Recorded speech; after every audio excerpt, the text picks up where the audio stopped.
Seorang tersangka kasus penggelapan sepeda motor melakukan sujud syukur setelah dinyatakan bebas oleh Kejaksaan Negeri Lubuk Linggau melalui restoratif justice.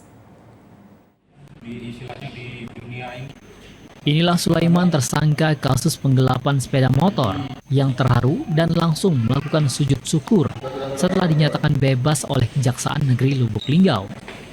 Sulaiman dinyatakan bebas setelah mendapatkan program restoratif justice dari Kejaksaan Negeri Lubuk Linggau. Restoratif justice adalah suatu tanggapan kepada pelaku kejahatan untuk memulihkan kerugian dan memudahkan perdamaian antara para pihak. Pertimbangan pihak Kejari Lubuk Linggau memberikan restoratif justice atau penghentian tuntutan lantaran tersangka Sulaiman baru pertama kali melakukan tindak pidana dan ancaman pidana denda atau penjara tidak lebih dari 5 tahun. Yo menyesal sedih lah, yo jangan sampai terulang lagi lah, lebih model ini kan. Itu sudah berkeluarga masih punya? Sudah berkeluarga. Apa rasanya? Sesenang lah kak, kita kak kan korban Siapa mana?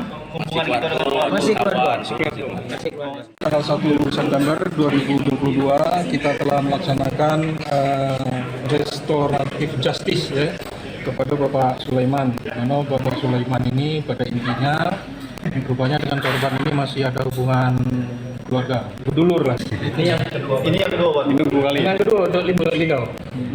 Kemarin kan yang 351 ya, penganiayaan. Sementara itu, pemberian restoratif justice Kejaksaan Negeri Lubuk Linggau sudah kedua kalinya diberikan.